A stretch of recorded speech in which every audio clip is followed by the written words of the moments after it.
Emploi, travail, chômage, ces mots ont plus que jamais un sens à l'heure du coronavirus. Ajoutons-y confinement, télétravail, chômage partiel, le marché du travail change directement sous nos yeux.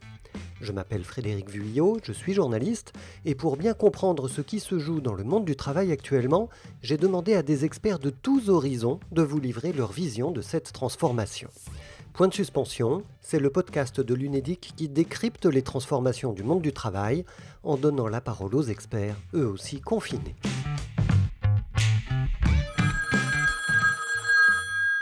Et nous sommes aujourd'hui avec une professeure d'économie. Elle est directrice du Centre d'études de l'emploi et du travail au CNAM, le Conservatoire national des arts et métiers. Christine Herel, bonjour. Bonjour.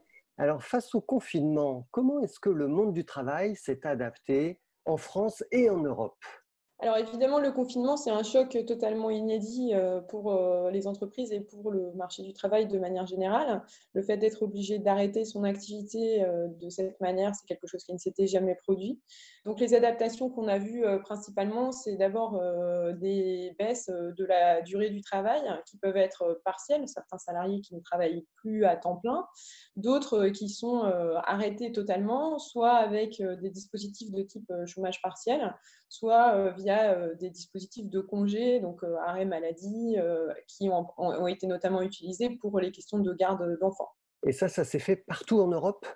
Alors oui, il y a eu des adaptations de ce type à peu près partout en Europe, alors surtout quand même dans les pays les plus riches de l'Union européenne. C'est-à-dire que ces mesures-là, ce sont des mesures qui coûtent cher et donc qui sont plus difficiles à mettre en place dans des pays qui ont un niveau de richesse un petit peu moins important. Donc en gros, les nouveaux pays membres, donc les pays de l'Est de l'Union ou les pays du Sud qui sont quand même plus en difficulté financièrement, ont moins utilisé ces dispositifs, ou en tout cas de manière moins intensive. Mais on en a vu même, par exemple, le Royaume-Uni, qui d'habitude intervient très peu sur le marché du travail, a mis en place des mesures de type chômage partiel en garantissant aux salariés 80% de leur salaire s'ils étaient arrêtés du fait du confinement. Voilà, il y a des dispositifs qui ont été mis en place à peu près partout. Après, leur générosité dépend en fait de l'état des finances publiques, mais dans l'ensemble, ça a été utilisé partout. Donc ça, c'est un premier levier. Puis après, le deuxième levier, c'est le télétravail. Du coup, a été mis en place massivement dans les pays pour toutes les fonctions pour lesquelles c'était possible. Donc là aussi, il y a quand même des différences, c'est-à-dire que c'est quelque chose qu'on a vu plus, par exemple, dans les pays du Nord. Alors ça tient aussi à la structure de leurs économies, au fait qu'ils ont pas mal d'emplois qui peuvent effectivement être réalisés en télétravail. Mais voilà, ils ont aussi une tradition peut-être plus importante de recours à des modes d'organisation du travail un peu différents. Et donc, ils ont été très rapidement capables de mettre en place aussi ce télétravail intensif. Voilà, en Suède, c'est 60% des salariés, par exemple, qui du coup se sont retrouvés en télétravail. Donc voilà, on le voit, c'est vraiment un mode d'adaptation qui a été massif et qui est totalement nouveau. Alors aujourd'hui, l'heure est au déconfinement, progressif bien sûr. Quels sont les grands enjeux de ce retour au travail ? Alors évidemment, il y a d'abord un enjeu qui est un enjeu de santé au travail, qui existait déjà pour les entreprises qui ont continué leur activité pendant le confinement. En France, c'est un quart des salariés qui ont continué à travailler sur site. Donc les entreprises, de ce point de vue, doivent généraliser les mesures qu'elles ont commencé à mettre en place pendant le confinement. Donc ça, c'est un enjeu évidemment fondamental. Ensuite, il faut bien voir qu'il a des conséquences sur l'activité productive, c'est-à-dire que pour les entreprises, c'est probable que ça s'accompagne quand même plutôt d'une baisse de la productivité parce que c'est compliqué à mettre en place, ça ralentit les rythmes dans l'ensemble. Voilà, il y a toute une série d'adaptations sans doute qu'il faudra faire les entreprises. C'est trop tôt pour aujourd'hui en tirer vraiment des conséquences.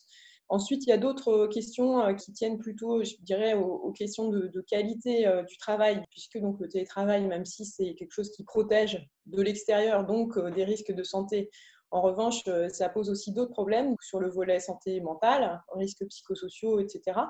Il y a une prise en charge aussi à avoir de ces questions et c'est nouveau pour les directions des ressources humaines qui n'ont jamais eu à gérer de tels volumes de télétravail. Donc il y a toutes les questions de conciliation, le fait que les gens sont à la maison avec des enfants à garder dont ils doivent s'occuper, les problèmes de charge de travail qui du coup sont difficiles à maintenir dans ce contexte-là, le débordement du travail au-delà du temps de travail habituel, etc.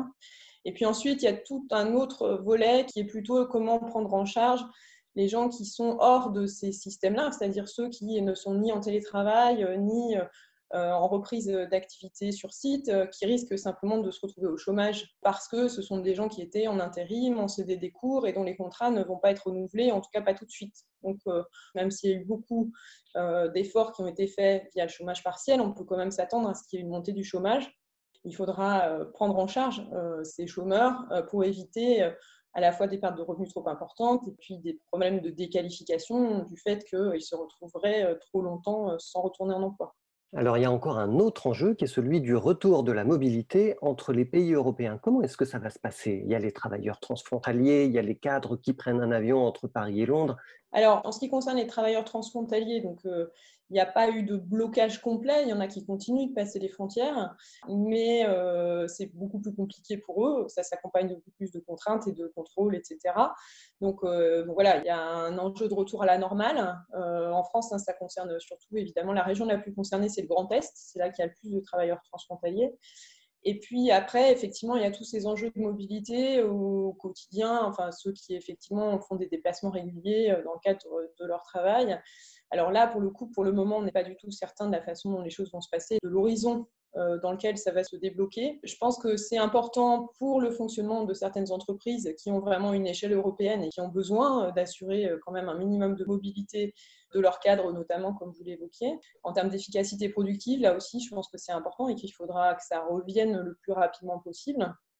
Après, je pense aussi, dans ces enjeux de mobilité, il ne faut pas non plus oublier les jeunes, puisque en Europe, parmi les plus mobiles, on a les jeunes qui partent en programme Erasmus, par exemple, programme qu'on a cherché à développer d'ailleurs même pour les jeunes en apprentissage, par exemple. Il y a eu des dispositifs qui ont été montés. Donc, on a toute une série de dispositifs pour faciliter cette mobilité des jeunes. Elle est importante, notamment pour les étudiants. Donc, je pense qu'il y a vraiment urgence quand même à ce que les pays européens puissent discuter là-dessus pour offrir des perspectives et un horizon un petit peu plus stable pour l'année prochaine. Donc, en gros, on nous dit en juin, mais je pense qu'effectivement, ce serait bien qu'en juin, ces questions soient clarifiées avec un calendrier qui permette à la fois aux salariés, mais aussi, comme je vous dis, à cette population de jeunes qui sont souvent parmi les plus mobiles en Europe, de savoir ce qu'ils pourront faire ou pas l'année prochaine. Alors, sur la question du travail et de l'emploi, quelles sont les politiques de soutien qu'on est en droit d'attendre de la part de l'Europe? Le travail et l'emploi, c'est un domaine sur lequel traditionnellement l'Europe intervient assez peu. Il y a deux leviers d'intervention. Il y a un levier qui passe par des fonds structurels, des financements accordés par l'Union européenne. L'Europe a annoncé avoir débloqué 100 milliards pour l'aide au chômage partiel qui est effectivement mise en place dans les États.